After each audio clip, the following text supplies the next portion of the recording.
Business समय में आपका स्वागत है। आने वाले आधे घंटे में हम बातचीत करेंगे कि पूरा हफ्ता इस हफ्ते शेयर बाजार में क्या हुआ है और आने वाले दिनों में शेयर बाजार किस और अग्रसर होने वाले हैं।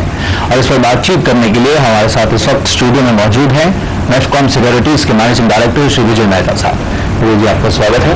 इससे पहले हम बातचीत आगे बढ़ाएं, हम अपने दोस्त को बता दें, अगर वो कोई भी सवाल पूछना चाहते हैं स्टॉक मार्केट से रिलेटेड तो वो हमसे पूछ सकते हैं। हमारे स्टूडियोज का नंबर है 0120 जो कि नोएडा का कोड है, एंड फिर हमारे स्टूडियो का नंबर 254-2267 और दूसरा नंबर है 254-2228। तो कोई भी सवाल हो स्टॉक मार्केट से संबंधित, कोई शेयर आप खरीदना चाहें, कोई बेचना चाहें, मार्केट्स का क्या हाल है, कुछ भी पूछना चाहें तो बिल्कुल पूछिए, हमें इंतजार रहेगा आपकी फोन कॉल्स का। बातचीत बहरहाल हम अभी शुरू करते हैं। वही कुल मिलाकर अगर हम बाजार की बात करें, इस सप्ताह काफी उतार चढ़ाव देखा गया है, तो कुल मिलाकर अब बजट से पहले बाजार की अंडरटोन कैसी नजर आती है? देखिए, अगर आप पिछला एक हफ्ता देखें तो उतार चढ़ाव होने के बावजूद भी वॉल्यूम्स बढ़े हैं जी, और सभी शेयर्स पे स्ट्रेंथ आई है। There is overall buying. So ये प्री बजट रैली सी है और ये लगता है कि स्टॉक मार्केट इज एक्सपेक्टिंग जी कि ये जो ट्रायो कॉम्बिनेशन है doctor Manmohan Singh and mister P Chidambaram और मिस्टर मनदीप सिंह आने वाले, ऐसा कॉम्बिनेशन अभी तक इंडिया में फाइनेंस मिनिस्ट्री में बना नहीं जी। तो मार्केट का एक्सपेक्टेशन ये है कि mister Chidambaram will complete his assurance जो इन्होंने बॉम्बे में अपनी मीटिंग्स के दौरान दी थी जी। और इसी कारण मार्केट में जो पिछले हफ्ते की वैल्यूएशंस आ रही थी वो इतनी लो आ रही थी कि it was worth buying. The discounting had come very low, तो इस कारण काफी लोग आए और उन्होंने वहां पर परचेजेस शुरू की। आइए हम एक नजर डालते हैं बातचीत आगे बढ़ाने से पहले कि आखिर पूरे सप्ताह किस प्रकार का कारोबार हुआ है। अगर हम ग्राफ के थ्रू देखें सेंसेक्स का क्या आलम रहा, अगर हम सोमवार पर नजर डालें, सोमवार को सेंसेक्स खूब चढ़कर बंद हुआ। ये तीसरा लगातार कारोबारी दिन था जब सेंसेक्स में बढ़ोतरी देखने को मिली। अब अगला दिन देख सकते हैं कि एकदम फ्लैट रहा है। ट्यूसडे को कुछ खास बाजार में नहीं देखा गया है और अगर हम वेंसडे की बात करें, वेंसडे को बाजार में भारी गिरावट देखने को मिली है। अगर हम ग्राफ देखें इस वक्त, और थर्सडे को हमने देखा कि शेयर बाजार में अच्छी खासी बढ़ोतरी रही और फ्राइडे को अगर हम देखें कुल मिलाकर एक वॉलेटाइल सेशन के बाद बाजार एकदम फ्लैट बंद हुए। तो ये हम देख रहे हैं कि आखिरकार बाजार फ्राइडे को काफी हाँ, एक बात और कहना चाहूंगा कि मार्केट टेक्निकली भी काफी बॉटम आउट कर गई थी जी। आपने देखा होगा कि जब मार्केट बढ़नी शुरू हुई उसी समय जो भी बेयर्स थे उन्होंने अपनी शॉर्ट कवरिंग शुरू की, क्योंकि पिछले कोई इलेक्शन के बाद अभी तक बेयर मार्केट पे हावी रहे और टेक्निकली मार्केट जो थी वो बड़ी डिफेंसिव चल रही थी so far as the bulls are concerned. तो ये जो फैक्टर है जब बॉटमिंग आउट हो गई और एकदम से तेजी आनी शुरू हुई तो जो बेयर कवरिंग का फैक्टर है उससे भी मार्केट में एकदम काफी अच्छी है। कुल मिलाकर अगर हम बजट की बात करें, जैसे अब 3 कारोबारी दिन और रह गए हैं, 8 जुलाई को बजट पेश होगा, तो क्या लगता है इन तीनों कारोबारी दिन आखिर किस प्रकार की ट्रेडिंग उम्मीद करें होगी? क्योंकि जो अभी फ्राइडे को क्लोजिंग हुई है कल, उससे ये लगता है कि आने वाले जो प्री बजट सेशन है इसके अंदर सेक्टर वाइज जो है वो बाइंग का रुझान रहेगा और प्री बजट जो रैली है वो अभी चलेगी जी। कुल मिलाकर अगर हम कैपिटल गेन्स की बात करें, डिविडेंड टैक्स की बात करें, उसको क्या लगता है लेकर वित्त मंत्री का निर्णय ले सकते हैं? देखिए, हमें ये बंदी बात सबसे पहले सोचनी पड़ेगी कि वित्त मंत्री के पास देने के लिए पैसा आएगा कहाँ से, और जितना पैसा भी वो अलग स्कीम से लाने की बात कर रहे हैं उसका जो काफी प्रतिशत है वो CMP के जो प्रोग्राम्स हैं जिनके अंदर वो फार्मर्स को इनकरेज करना चाहते हैं और एम्प्लॉयमेंट बढ़ाना चाहते हैं, ये पैसा उधर चला जाएगा। मुझे लगता है कि मार्केट के अंदर अगर वो स्टेटस को मेंटेन कर ले और एक कैपिटल गेन्स की री-इन्वेस्टमेंट स्टॉक मार्केट में करने पे कैपिटल गेन्स का टैक्स एग्जेंट कर दे जी, मुझे लगता है कि ये 2 बातें हुई मार्केट में काफी दम तक उनका मार्केट का मोरल हाई रखेगी और फिर सेक्टर वाइज जिस तरीके के इंसेंटिव आएंगे उसके मुताबिक जो डिफरेंट सेक्टर्स के शेयर्स हैं वो उसमें चल सकते हैं जी। तो कुल मिलाकर हम देख रहे हैं कि उम्मीदें हैं और बाजार की ट्रेडिंग भी चल रही है। इससे पहले हम बातचीत आगे बढ़ाएं, हम आपको बता दें कि अगर आप कोई भी सवाल पूछना चाहते हैं तो सोचिए नहीं, बस अपना फोन उठाएं और हमारे स्टूडियो का नंबर डायल करें। नंबर स्क्रीन के बॉटम पर फ्लैश कर रहा है 0120-254-2267, दूसरा नंबर है 254-2228। हमें इंतजार रहेगा आपकी फोन कॉल्स का, और हम एक निफ्टी पर नजर डालते हैं निफ्टी का कैसा कारोबार हुआ पूरे हफ्ते। नेशनल स्टॉक एक्सचेंज की निफ्टी 50 में भी हमने देखा तो सप्ताह की शुरुआत हुई थी, मंडे को अच्छी खासी तेजी देखने को मिली, उसके बाद ट्यूसडे फ्लैट, वेडनेसडे को गिरावट और थर्सडे को अच्छी खासी तेजी रही। और अगर हम कल की बात करें, कल कुछ खास बदलाव नहीं देखा गया, एकदम फ्लैट सी क्लोजिंग निफ्टी की रही। और कुल मिलाकर खास बात यह है कि हफ्ते के दौरान निफ्टी लगभग 3% से भी ज्यादा चढ़ गया है। वही भी हम बातचीत कर रहे हैं जैसे कुल मिलाकर जो उम्मीदें हैं बाजार को, और हम देख रहे हैं कि जो आने वाला बजट है कहा जा रहा है कि उसका मेन फोकस एग्रीकल्चर पर रहने वाला है। आपको लगता है वित्त मंत्री साहब की जो जॉब है काफी कठिन है, एक तरफ फिस्कल डेफिसिट, दूसरी तरफ सब्सिडीज, किस तरीके से हैंडल करते हैं बाजार की नजर रहेगी इस पर? बिल्कुल, जैसे मैंने पहले कहा कि ये जो 3 दोनों का कॉम्बिनेशन है, इससे मार्केट को क्या देश को भी बहुत उम्मीदें हैं कि ये लोग जो अपनी फिस्कल डेफिसिट की प्रॉब्लम है उसको भी हैंडल करेंगे, और जो इनकी पॉलिटिकल बैलेंसिंग है उसको भी कामयाबी से हैंडल कर पाएंगे। जी, मुझे लगता है कि 2 सेक्टर्स में ज़्यादा प्राथमिकता दी जाएगी, जो एक तो एग्रीकल्चर रिलेटेड है, दूसरा जो एम्प्लॉयमेंट रिलेटेड है। अब देखिए, अगर आप टेक्सटाइल इंडस्ट्री देखें, टेक्सटाइल इंडस्ट्री में काफ़ी अच्छी बातचीत आगे बढ़ाए ये समय लाइन पर है, उनसे अगर हम जानते हैं उनका सवाल क्या है। प्रदीप जी, आपका स्वागत है बिजनेस समय में। बताएं आप कहाँ से बोल रहे हैं और आपका सवाल क्या है? कनेक्ट नहीं हो रही। जी प्रदीप जी, आपका स्वागत है, बताएं आपका सवाल क्या है? सवाल है कि ना क्या नाम ओएनजीसी के शेयर लिए थे जी, वो मतलब कट ऑफ में जी, तो हमने ड्राफ्ट लगाया था सीधा बॉम्बे। हेलो जी बताएं। तो हमको ना तो ड्राफ्ट वापसी आया है, ना हमारे को मतलब बैलेंस वापसी आया है, कुछ नहीं हुआ है। दोनों जैसे डिजिटल अप्लाई हुआ था, शेयर मिले हैं, ना ही ड्राफ्ट वापस आया है, क्या करना चाहिए उनको?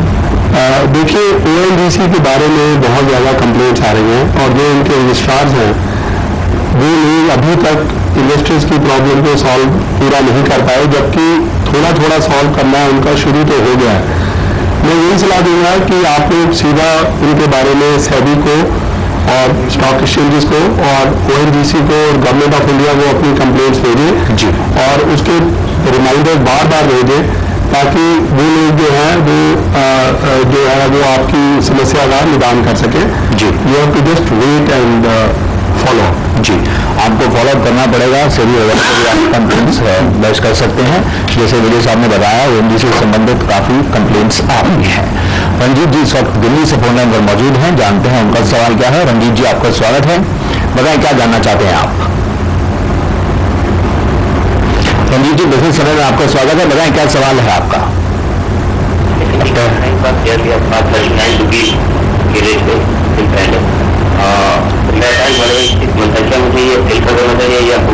आप थोड़ा तेज बोले, आपकी आवाज काफी धीमे आ रही है, अपना सवाल दोहराएं। जी, मैंने सिंडिकेट बैंक का शेयर लिया था उनकी 450 शेयर जी, और मेरे बैंक वाले जो है वो 6 मंथ का है, क्या मुझे सेल कर लेना चाहिए या होल्ड करना चाहिए? जी, सिंडिकेट बैंक के बारे में जानना चाहते हैं। 39 रुपीज में एंट्री है, आखिर क्या किया जाए, होल्ड रखा जाए या बेचा जाए? देखिए, अभी आपने देखा होगा पिछले एक हफ्ते में कि बैंकिंग स्टॉक्स में और specially public sector banking stocks में रैली आई है, और सिंडिकेट बैंक की परफॉर्मेंस अच्छी है, और इस क्वार्टर के रिजल्ट भी मेरे ख्याल में काफ़ी अच्छे आएंगे। ये भी लग रहा है जो बैंकिंग स्टॉक्स में तेजी आने का कि जो गवर्नमेंट है वो पब्लिक सेक्टर बैंक्स को जैसा मार्केट का पहले एक्सपेक्टेशन था जी, वो उनको किसी तरीके से डिसइंसेंटिव कोई नहीं करने वाला। जैसे मुझे भी कहा, ये भी जा रहा है जैसे एग्रीकल्चर पर सरकार का खास तवज्जो रहने वाला है, और ऋण की जैसे बात की जा रही है, लगता है बैंकिंग स्टॉक्स को अगर हम देखें तो मार्जिन पर प्रेशर कुछ कर सकता है, और इस कारण बैंकिंग स्टॉक्स थोड़े वीक भी हो सकते हैं। देखिए, आप ये देखिए कि आज यही एक माइनस फैक्टर है, नहीं तो उनकी अगर एनपीए रिकवर होती है तो उसके अगेंस्ट में जो उनकी रूरल सेक्टर में लोन डिसबर्समेंट होगी, पहली बात तो वो उसके कंपैरेटिवली कम होने वाली है।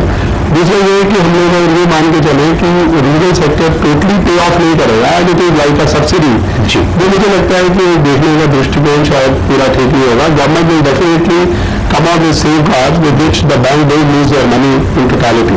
जी, तो आपके लिए यही सलाह है, सिंडिकेट बैंक में आप अभी बने रहिए, उसको बेचे नहीं, और आने वाले कुछ समय में आपको इससे फायदा भी हो सकता है। हम आपको बताना चाहेंगे कि अगर आपके जहन में स्टॉक मार्केट से संबंधित कोई भी सवाल है तो आप बेझिझक हमें फोन कर पूछ सकते हैं। हमारा नंबर है 0120-254-2267 और दूसरा नंबर है 254-2228। हम बातचीत कर रहे हैं श्री विजय मेहता साहब से, जो कि नेटकॉम सिक्योरिटीज के एमडी हैं। जी, हम जैसे कुल मिलाकर बाजार की हम बातचीत कर रहे हैं और देखा जा रहा है कि बजट से काफी उम्मीदें भी बाजार को बनी हुई है। एक बार बजट जब आया था 8 जुलाई को, क्या लगता है फिर बाजार की सही दिशा तय हो पाएगी या फिर कुछ और बढ़ने वाले हैं? इससे पहले हम देखें तो पीले रैली तो हो रही है और सही डायरेक्शन 1 जुलाई के बाद ही मिलेगी। देखिए, अगर हम इसको दो तरीके से देखें तो शायद इसका विश्लेषण हम ठीक तरीके से अपने दर्शकों को बता पाएंगे। पहला तो ये है कि there is no disincentive for the capital market. अगर ऐसा रहा और कैपिटल मार्केट में उन्होंने किसी भी तरीके की जो पुरानी फैसिलिटी है वो नहीं विड्रॉ की और एक या दो जो एक इंसेंटिव इस तरीके के हैं जो फील गुड जिसे हम बोलते हैं, जिससे गवर्नमेंट को कोई ज़्यादा रेवेन्यू लॉस नहीं होने वाला जी, वो अगर ये लेके आएंगे तो market will continue its upward trend subject to the June quarter results being good जी। और जिस सेक्टर में वो अच्छे रिजल्ट्स आएंगे वो वाले सेक्टर ठीक चलेंगे। जी, इस समय कलकत्ता से एक कॉल है, हम वहाँ चलते हैं। कलकत्ता से किशोर जी कुछ जानना चाहते हैं। आपका स्वागत है किशोर जी, आप बताएं क्या जानना चाहते हैं आप?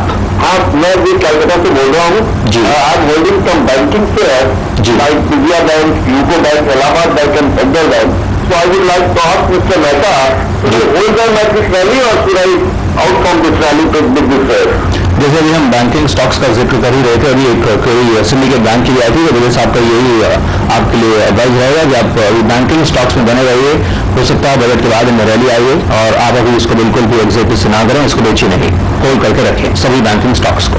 मैं सिर्फ एक चीज़ ये कहना चाहूँगा कि जिस तरीके की बैंकिंग रैली पहले आई थी जी, दर्शक जो है उस तरीके का भूल पीरियड बैंकिंग में नहीं समझे। ये सारा इस बात पे भी निर्भर करता है कि आप किस कॉस्ट में आपकी परचेजिंग है, लेकिन जो करंट रेट्स हैं इससे बैंकिंग स्टॉक अच्छे बैंक्स के, इन्होंने जो नाम दिए हैं उनमें 3 बैंक्स तो अच्छे हैं। विजया बैंक इज गुड और इन्होंने यूको बैंक बोला है वो भी अच्छा है। इलाहाबाद बैंक की भी परफॉर्मेंस करेंगे। मैं चौथे बैंक का मैं नाम नहीं सुन पाया जी। तो ये जो इनके करंट लेवल्स हैं इनसे लगता है कि दे विल बिकम बेटर और उसके बाद फिर इन्हें दोबारा हमें या तो कॉन्टैक्ट करना पड़ेगा या चूज करना पड़ेगा कि किस रेट पे इनको अब सेटिस्फैक्ट्री एग्जिट करना चाहिए। फिलहाल इनको होल्ड रखें। फिलहाल बजट तक तो डेफिनेटली और बजट से कुछ समय तक इसमें अच्छा आने वाला जी, तो आप बिल्कुल इनमें बने रहिए, बैंकिंग स्टॉक से एग्जिट ना करें, यही आपके लिए सलाह है। तो हम कुल मिलाकर जैसे बात कर रहे थे बजट से लेकर, अगर हम देखें कि विदेशी संस्थागत निवेशक है FIs, ये भी wait and watch policy adopt कर रहे हैं और बाजार कुछ और बढ़ता है, उनमें उनका बड़ा योगदान रहता है। क्या लगता है बजट के बाद उनकी किस प्रकार से अब हम देखें बाजार की तरफ नजरिया होगा? देखिए, जो फॉरेन इंस्टीट्यूशन हैं उनकी पीछे अगर हमने देखा होगा उन्होंने डेट सेक्टर से एग्जिट किया है और लेकिन इक्विटी में उन्होंने बहुत बड़े पैमाने पे एग्जिट नहीं किया जी। डेट से एग्जिट करने का रीजन यही है कि वो ये एक्सपेक्ट कर रहे हैं कि अब इंटरेस्ट रेट्स में थोड़ा बढ़ोतरी होगी, कम होने के पॉसिबिलिटी नहीं जी। लेकिन अगर हम इक्विटी साइड पे देखें तो they are looking at India as a long term story और हमारे जो बाकी एशियन कंट्रीज हैं उनमें अगर ताइवान और एक और मेरे नाम में आ रहा है उनको अगर छोड़े तो इंडिया के अंदर इनकी रिटर्न अच्छी रही है जी। मुझे लगता है कि वो लोग भी अब अपने सेक्टर्स तो बदल सकते हैं लेकिन इंडिया से वो कुछ ऐसे ड्रास्टिक वे में या एकदम बड़ी तेजी के साथ एग्जिट करेंगे, ऐसी मुझे नहीं लगती। और अगर आपको क्या लगता है वो आखिर पैसा कब लगाएंगे भारतीय बाजार में, क्योंकि उन्हीं के पैसे से लगता है भारतीय बाजार सही तरीके से उठते हैं? देखिए, हमें ये बात का ध्यान रखना पड़ेगा कि बीजेपी पार्टी के पहले 3 सालों के अंदर जी हमने देखा कि मार्केट बहुत ज़्यादा चढ़ाव पे नहीं थी। आज जितनी भी इंस्टीट्यूशन हैं उनके लिए जो पैसा लगाना है जी वो एक इसलिए नहीं लगाना चाहेंगे कि इंडिया के इन्वेस्टर या हम लोग सभी चाहते हैं जी। We are going to watch this government. मुझे लगता है कि अभी थोड़ी देर में और वॉच करेंगे, पहले बजट वॉच करेंगे, उसके बाद इंडियन गवर्नमेंट के न्यूज़ वॉच करेंगे जी। फिर ये 3 स्टेट्स के जो इलेक्शन आ रहे हैं उनको वॉच करेंगे। They will slowly put their own money if they feel कि ये जो गवर्नमेंट है ये एक्चुअली जो अपने मुंह से बोल रही है उसको रियलिटी में पेपर के ऊपर रखने वाली है। ठीक है, तो मतलब कुल मिलाकर अभी उनका इंतजार का जो सिलसिला है वो जारी रहने वाला है। प्रभा जैन इस वक्त नोएडा से कॉल कर रहे हैं, उनके पास चलते हैं। प्रभा जी, आपका स्वागत है, बताएं आप क्या जानना चाहते हैं? हेलो जी, आपका स्वागत है, बताएं आपका क्या सवाल है? हमारा ये सवाल है कि गुजरात स्टेट DSSP हमने 50 रुपीज में खरीदे थे, तो जी। आजकल क्या रखने चाहिए या निकाल देने चाहिए? GNFC जी मुझे लगता है कि अभी फर्टिलाइजर्स जो शेयर्स हैं वो सभी अच्छे रहने वाले हैं, क्योंकि गवर्नमेंट का जो एम्फेसिस है जो अभी तक लग रहा है वो एग्री बिजनेस में काफ़ी अच्छा रहने वाला है। तो अभी आपने देखा भी होगा कि फर्टिलाइजर शेयर बढ़े हैं और मुझे लगता है कि फर्टिलाइजर शेयर्स में अभी काफी दम है, हमें बने रहिए। तो आप इसे अभी बेचिए नहीं, फर्टिलाइजर शेयर आपके पास है, इसको होल्ड रखें, आपको इसे जरूर मुनाफा मिलने की उम्मीद है। अब हम लेते हैं ब्रेक, पर ब्रेक से जाने से पहले हम आपको बता दें, अगर आप कोई भी सवाल पूछना चाहते हैं तो बिल्कुल पूछिए, या मोस्ट वेलकम। हमारा नंबर है 0120-254-2267 और दूसरा नंबर है 254-2228। हम हाजिर होते हैं एक छोटे से ब्रेक के बाद।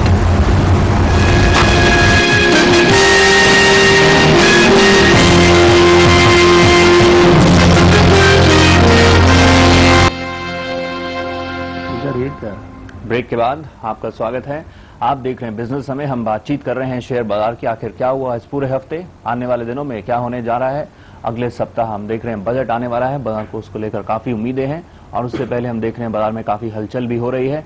अगर आप कोई भी सवाल जानना चाहते हैं शेयर बाजार से संबंधित तो हमें फोन कर सकते हैं आप। नंबर है 0120-254-2267 और दूसरा नंबर आप देख सकते हैं स्क्रीन के बॉटम पर 254-2228। हमारे साथ मौजूद हैं श्री विजय मेहता साहब। विजय जी, हम जैसे कुल मिलाकर बजट की एक्सपेक्टेशंस की बात कर रहे थे, आपको लगता है कि लेफ्ट का प्रेशर काफी रहने वाला है सरकार के ऊपर? देखिए, हमें एक बात थोड़ा सा करेक्ट पर्सपेक्टिव में अगर मैं देखूं, पॉजिटिव पर्सपेक्टिव में, जी, कि जो लेफ्ट का इंसिस्टेंस है वो एक है कि जो एक आम आदमी है उसके ऊपर अननेसेसरी बोझा नहीं बढ़ना चाहिए। अगर इसको हम बैलेंसिंग कर लेते हैं एक बार, और अननेसेसरी बोझा उसको तभी नहीं पड़ेगा जब इंडस्ट्री अच्छा काम करेगी, देयर एम्प्लॉयमेंट तभी बढ़ेगी जब यहाँ पर बिजनेस बढ़ेगा। मुझे लगता है कि लेफ्ट इस बात को अनदेखा नहीं कर सकता। जी, हम वो बातचीत पॉलिटिकल आगे रीजंस है। बढ़ाते हैं। विजय जी, पहले व्यूअर से जानना चाहते हैं कि आखिर वो क्या जानना चाहते हैं। इस वक्त श्याम जी हमें अहमदाबाद से कॉल कर रहे हैं। आपका स्वागत है, बताएं आप क्या जानना चाहते हैं। हेलो जी, आपका स्वागत है, आप अपना सवाल बताएं। हाँ, मुझे देव मोटर्स के बारे में पूछना है कि टाटा मोटर्स वाले इसमें कन्वर्ट कब करके देंगे हम लोगों को? जैसे मेरे पास 300 देव मोटर्स के शेयर हैं। जी, तो क्या किया जाए देव मोटर्स के साथ? जी विजय जी।